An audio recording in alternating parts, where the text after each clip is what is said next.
ओम शांति। बाबा good morning. आज बाबा के 8 अगस्त 2024 के महावाक्य हैं। बाबा ने सार में कहा, मीठे बच्चे, बाप, टीचर और सतगुरु ये 3 अक्षर याद करो तो अनेक शिफ्तें माना विशेषताएं आ जाएंगी।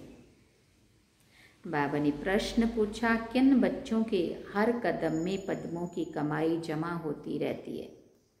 बाबा ने उत्तर में कहा, जो अपना हर कदम सर्विस में आगे बढ़ाते रहते हैं वही पद्मों की कमाई जमा करते हैं।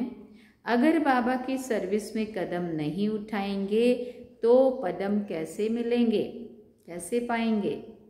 सर्विस ही कदम में पद्म देती है, इसी से पद्मा पद्मपति बनते हो। दूसरी बात, प्रश्न बाबा ने पूछा, किस राज को जानने के कारण तुम बच्चे सभी के कल्याणकारी बनते हो? तो बाबा ने उत्तर में कहा, बाबा ने हम बच्चों को ये राज समझाया है कि सभी की ये एक ही हट्टी है, यहाँ सबको आना ही है। ये बहुत गुह्य राज है। इस राज को जानने वाले बच्चे ही सबके कल्याणकारी बनते हैं। ओम शांति। रूहानी बाप के रूहानी बच्चे ये तो हर एक जानते होंगे कि बाबा हमारा बाप भी है, टीचर भी है और सतगुरु भी है। बच्चे जानते हैं, जानते हुए भी घड़ी घड़ी भूल जाते हैं। यहाँ जो बैठे हैं वो जानते तो होंगे ना, परंतु भूल जाते हैं। दुनिया वाले तो बिल्कुल नहीं जानते, उनको तो पता ही नहीं, और जिनको पता है वो भूल जाते हैं। बाबा कहते हैं सिर्फ ये 3 अक्षर भी याद रहे तो बहुत सर्विस कर सकते हैं। प्रदर्शनी अथवा म्यूजियम में तुम्हारे पास बहुत आते हैं, घर में भी मित्र संबंधी आदि बहुत आते हैं। कोई भी आए तो समझाना चाहिए कि जिनको भगवान कहा जाता है वो बाबा भी है, टीचर भी है और सतगुरु भी है। तीनों के बारे में उनको समझाना चाहिए। ये याद हो तो भी ठीक, और कोई की याद ना आए, और कोई को तो ऐसे कह ना सके। तुम बच्चे जानते हो हमारा बाप भी है, टीचर भी है, सतगुरु भी है। कितना सहज है। परंतु कोई की तो ऐसी पत्थर बुद्धि है जो ये 3 अक्षर भी बुद्धि में धारण नहीं कर सकते, भूल जाते हैं। बाबा हमको मनुष्य से देवता बनाते हैं क्योंकि बेहद का बाप है ना। बेहद का बाप है तो जरूर बेहद का ही वर्षा देंगे। बेहद का वर्षा है देवताओं के पास। इतना सिर्फ याद करें तो भी घर में भी बहुत सर्विस कर सकते हैं, परंतु ये भी भूल जाने के कारण किसी को बता नहीं सकते हैं। घड़ी घड़ी भूल जाते हैं क्योंकि सारे कल्प के भूले हुए हैं। अब बाप बैठ समझाते, वास्तव में ये ज्ञान बिल्कुल सिंपल है, बाकी याद की यात्रा से संपूर्ण बनना इसमें मेहनत है। बाबा हमारा बाप भी है, शिक्षा भी देते हैं, वर्षा भी देते हैं, पवित्र भी बनाते हैं क्योंकि पतित पावन है ना। सिर्फ कहते हैं कि सबको यही कहो कि मुझे याद करो। बाबा की सर्विस में जरा भी कदम नहीं उठा तो फिर पदम कैसे पाएंगे? पदमपति तो सर्विस से ही बन सकते हैं ना। सर्विस ही कदम में पदम ले आती है। सर्विस के लिए बच्चे कहाँ कहाँ से भागते रहते हैं, कितने कदम उठाए जाते हैं, पदम तो उन्हों को मिलेगा ना। ये भी बुद्धि कहती है पहले शूद्र को ब्राह्मण बनाना पड़े। ब्राह्मण ही नहीं बनाएंगे तो क्या बनेंगे? सर्विस तो चाहिए ना। बच्चों को सर्विस का समाचार भी इसलिए सुनाया जाता है कि उनको भी टेम्पटेशन, उनको भी कुछ उमंग अंदर से आए, उत्साह बढ़े। सर्विस से ही पदम मिले हैं। सिर्फ एक बात ही सुनाओ जो दुनिया में और कोई नहीं जानते। बेहद का बाप है, परंतु बाप का कोई को पता नहीं है। सिर्फ ऐसे ही गॉडफादर कहते रहते। वो टीचर है, ये भी कोई की बुद्धि में नहीं होगा। स्टूडेंट की बुद्धि में भी हमेशा टीचर याद रहता है। जो पूरी रीति नहीं पढ़ते हैं उनको अनपढ़ कहा जाता है। बाबा कहते हैं हर्जा नहीं है, तुम कुछ भी ना पढ़े हुए हो तो भी ये तो समझ सकते हो ना कि हम आत्मा भाई भाई हैं। इतना तो अनपढ़ लोगों को भी समझ में आएगा ना, सबको आएगा। हमारा बाप बेहद का है। बाप आते ही एक धर्म की स्थापना करने ब्रह्मा द्वारा करते हैं, परंतु लोग कुछ भी नहीं समझते हैं। अगर ईश्वर कभी ना आया हुआ होता तो उनको बुलाते ही क्यों कि हे लिबरेटर आओ, हे पतित पावन आओ। जबकि पतित पावन को याद करते हैं फिर शास्त्र क्यों पढ़ते हैं, तीर्थों पर क्यों जाते हैं? वहाँ बैठा है क्या कोई जानते ही नहीं। जबकि पतित पावन ईश्वर है तो गंगा स्नान आदि से कोई पावन कैसे हो सकते हैं? एक तरफ से कहते हे पतित पावन आओ, हमें पावन बनाओ, और फिर गंगा में हम पावन बनने चलते हैं। तो गंगा में तो शरीर को पावन बना सकते हैं उस निरोगी जल से, उसमें जड़ी बूटियों वाला जो जल है उससे कई प्रकार के रोग मिटते हैं। ये बात सही है, अच्छा है, स्नान करना चाहिए। परंतु आत्मा तो साफ नहीं होगी ना उस पानी से। स्वर्ग में कैसे कोई कैसे जा सकता है? जन्म तो यहीं लेना है ना। नई दुनिया और पुरानी दुनिया में फर्क तो है ना। इसको सतयुग थोड़ी कहेंगे। अब तो कलयुग है ना। मनुष्यों की तो बिल्कुल ही पत्थर बुद्धि है। जहाँ थोड़ा सुख देखते हैं तो स्वर्ग समझ लेते हैं। ये बाप समझाते हैं। बाप कोई गाली नहीं देते हैं, बाप शिक्षा भी देते हैं, सबको सद्गति भी देते हैं। फिर बाबा ने कहा भगवान बाप है तो बाप से जरूर कुछ तो मिलना चाहिए ना। बाबा अक्षर भी ऐसा है जो उनसे वर्षे की खुशबू आती है, और भले कितना भी काका मामा आदि हैं परंतु उनसे वर्षे की खुशबू नहीं आती है, क्योंकि पता है कि बाप के ही वर्षे के अधिकारी हम। चाचे मामे दादे काके कोई कितना भी प्यार कर लेंगे लेकिन वो हमारे को वर्षा नहीं देंगे। अंतर्मुख होकर विचार करना है कि बाप ठीक कहते हैं। गुरु के पास कोई जायदाद नहीं होती है, वो तो खुद ही घर बार छोड़ते हैं।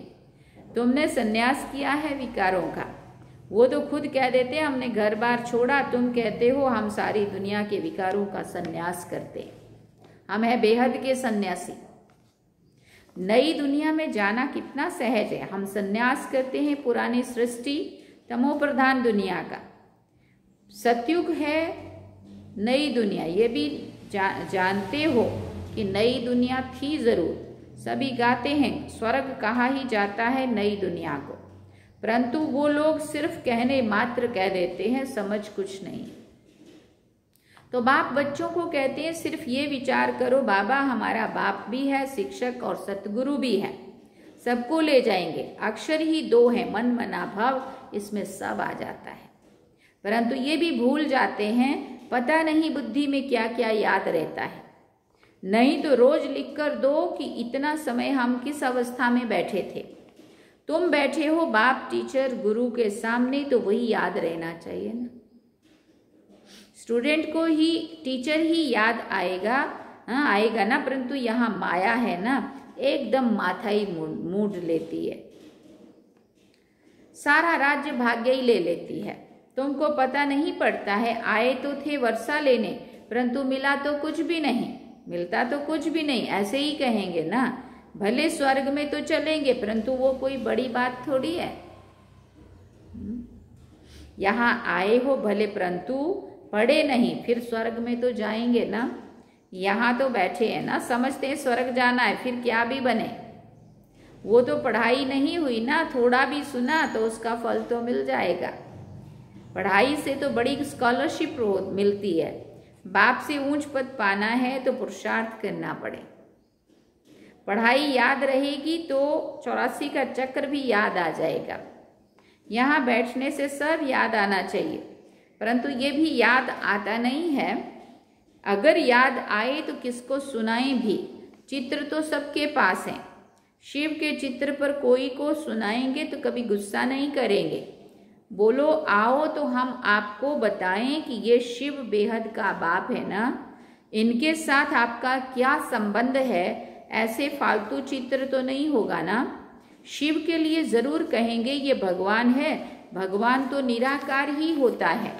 उनको बाप कहेंगे, वो बाप शिक्षा भी देते हैं, तुम्हारी आत्मा शिक्षा लेती है। आत्मा ही सब कुछ करती है, टीचर भी आत्मा बनती है, बाप भी इस रथ पर आकर पढ़ाते हैं, सत्युग की स्थापना करते। वहां कलयुग का नाम निशान नहीं है। मनुष्य कहाँ से आएंगे? सर्विसेबल बच्चों को सारा दिन ख्यालात चलते रहते हैं। सर्विस नहीं करते तो समझा जाता है बुद्धि नहीं चलती है, जैसे बुद्धू बैठे हैं। बाप को समझ नहीं सकते हैं। पतित पावन बाप को याद करने से ही वर्षा मिलेगा। याद करते करते फिर बाबा ने कहा फिर मरेंगे तो बाप की सब मिल्कियत मिलेगी। बेहद के बाप की मिल्कियत है स्वर्ग। बच्चों के पास बैज भी है, घर में मित्र संबंधी आदि तो बहुत आते हैं, कोई मरता है तो भी बहुत आते हैं। उन्हों की भी तुम बहुत अच्छी सर्विस कर सकते हो। देखो आज बाबा ने ये कहा और अभी कल ही कोर्स पूरा हुआ। एक घर में हमारे यहाँ पे जो आते उनके भाभी ने शरीर छोड़ा है, तो वो दोनों लोग यहाँ नए नए आने लगे और उन्होंने फिर अपने वहाँ परिवार में बहुत अच्छी सेवा कराई, कोर्स कराया वहाँ पे। तो बाबा कहते कोई मरता है तो भी बहुत आते हैं, उन्हों की भी तुम बहुत अच्छी सर्विस कर सकते हो। शिव बाबा का चित्र तो बहुत अच्छा है, भले बड़ा ही रख दो, इसमें कोई कुछ कहेंगे नहीं। ऐसे नहीं कहेंगे कि ये ब्रह्मा है, ये है गुप्त। तुम गुप्त भी समझा सकते हो। सिर्फ शिव का चित्र रखो और सब चित्र उठा दो। ये शिव बाबा बाप टीचर सतगुरु है, ये आते हैं नई दुनिया की स्थापना करने और अभी संगम पर ही आते हैं। ये ज्ञान तो बुद्धि में है ना। बोलो शिव बाबा को याद करो और किसी को भी याद नहीं करो। शिव बाबा पतित पावन है, वो कहते हैं मुझे याद करो तो तुम मेरे साथ आकर मिलेंगे, तुम गुप्त सर्विस कर सकते हो। ये लक्ष्मी नारायण इस नॉलेज से ही बने हैं। कहेंगे शिव बाबा निराकार है, वो कैसे आते हैं? अरे तुम्हारी आत्मा भी तो निराकार है, वो कैसे आती है? वो भी ऊपर से आती है ना पार्ट बजाने। ये भी बाप आकर समझाते हैं, बैल पर तो आ ना सके, बोलेगा कैसे? साधारण बूढ़े तन में आते हैं, समझाने की भी बड़ी युक्ति चाहिए। बाबा ने कहा कोई कहते हैं तुम भक्ति नहीं करते हो, पूछते हैं बहुत सारे लोग, तुम मंदिर में नहीं जाते हो, तुम भक्ति नहीं करते हो, तो उनको बोलो कि हम तो सब कुछ करते हैं। युक्ति से चलना होता है। किसी को उठाने के लिए सोचना चाहिए कि क्या युक्ति रचें। कोई को नाराज भी नहीं करना है। गृहस्थ व्यवहार में रहते सिर्फ पवित्र रहना है। तुम कहते हो बाबा सर्विस नहीं मिलती है, बाबा कहते अरे सर्विस तो बहुत कर सकते हो। गंगा जी पर जाकर भी बैठ जाओ, बोलो ये पानी में स्नान करने से क्या होगा? क्या तुम पावन बन जाएंगे? तुम तो भगवान को कहते हो हे पतित पावन आओ, आकर पावन बनाओ। फिर वो पतित पावन है या ये पतित पावन है?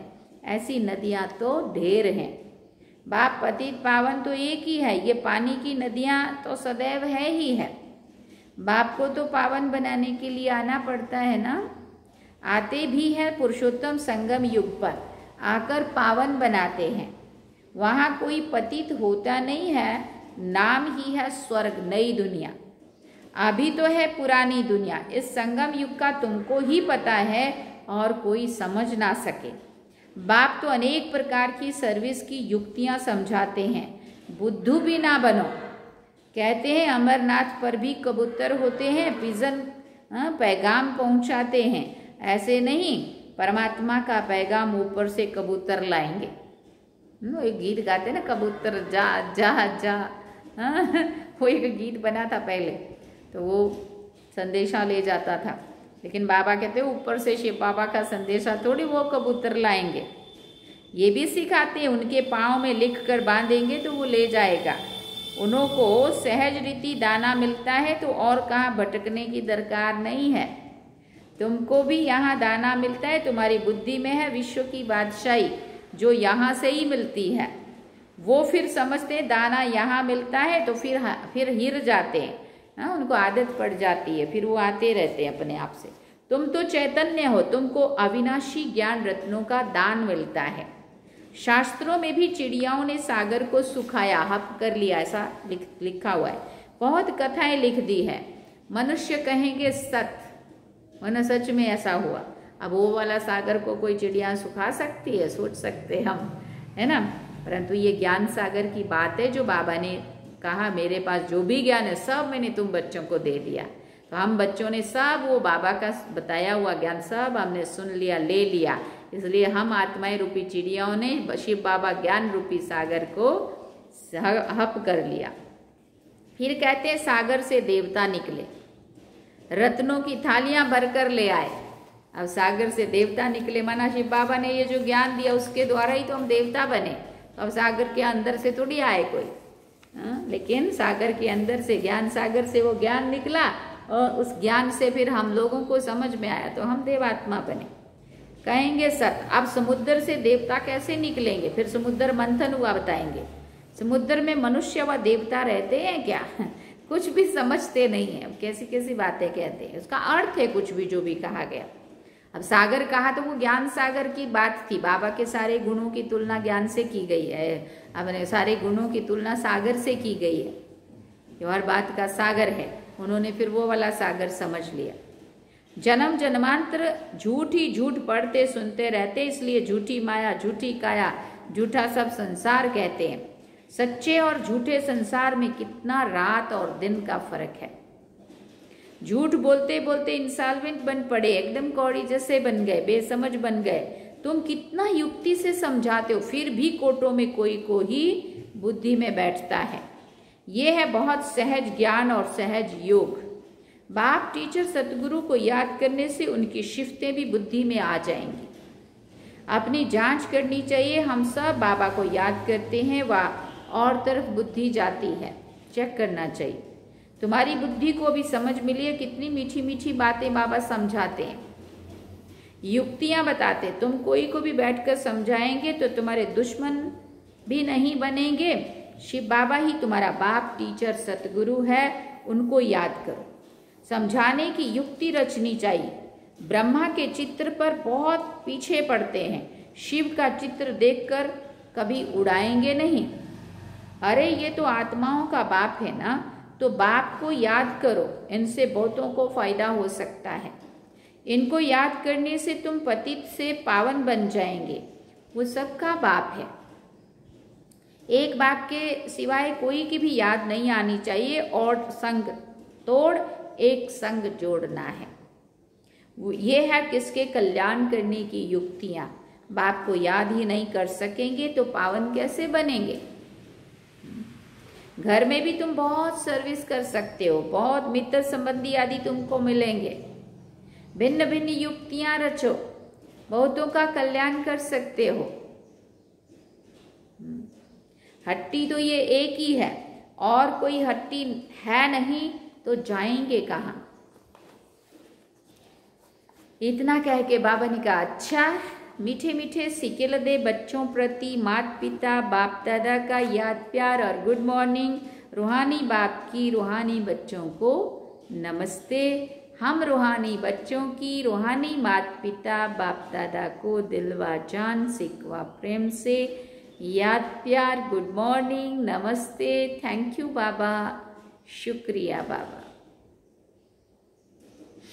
धारणा के लिए मुख्य सार है, पहला पॉइंट, गृहस्थ व्यवहार में बहुत युक्ति से चलना है, कोई को नाराज नहीं करना है, पवित्र भी जरूर बनना है, युक्ति से चलना है। दूसरी बात, एक बाप से अविनाशी ज्ञान रत्नों का दान लेकर अपनी बुद्धि रूपी झोली भरपूर रखनी है, बुद्धि को भटकाना नहीं है, पैगंबर बनकर सबको बाप का पैगाम देना है। वरदान में बाबा ने कहा, बेहद की वैराग्य वृत्ति द्वारा सर्व लगावों से मुक्त रहने वाले सच्चे राजऋषि भव। राजऋषि अर्थात एक तरफ राज्य, दूसरी तरफ ऋषि अर्थात बेहद के वैरागी। अगर कहाँ भी, चाहे अपने में, चाहे व्यक्ति में, चाहे वस्तु में, कहाँ भी लगाव है तो राजऋषि नहीं बन सकते। जिसका संकल्प मात्र भी थोड़ा लगाव है, उसके दो नाव में पांव हुए, फिर ना यहाँ के रहेंगे ना वहाँ के। इसलिए राजऋषि बनो, बेहद के वैरागी बनो, अर्थात एक बाप दूसरा ना कोई, ये पाठ पक्का करो। स्लोगन में बाबा ने कहा, क्रोध अग्नि रूप है जो खुद को भी जलाता है और दूसरों को भी जला देता है। तो क्रोध अग्नि रूप है जो खुद को भी जलाता है और दूसरों को भी जला देता है। इसलिए क्या करना चाहिए, हमें कभी क्रोध नहीं करना चाहिए। बार बार अभ्यास करें, मैं शांत स्वरूप आत्मा हूँ, देखना क्रोध किधर भाग जाएगा। क्योंकि मेरा ओरिजिनल स्वरूप तो देवताओं वाला, तो अपना तो अशांत स्वरूप है ना। रावण से मिला क्रोध, हमने अपना मान लिया, है ना। अच्छा, ओम शांति। सार में बाबा ने कहा, मीठे बच्चे, बाप, टीचर और सतगुरु, ये 3 अक्षर याद करो तो अनेक विशेषताएं आ जाएंगी। अच्छा, ओम शांति। ये थे आज के बाबा के महावाक्य जो हम सभी ने सुने। अब हम चलते हैं बाबा की याद में। चलिए।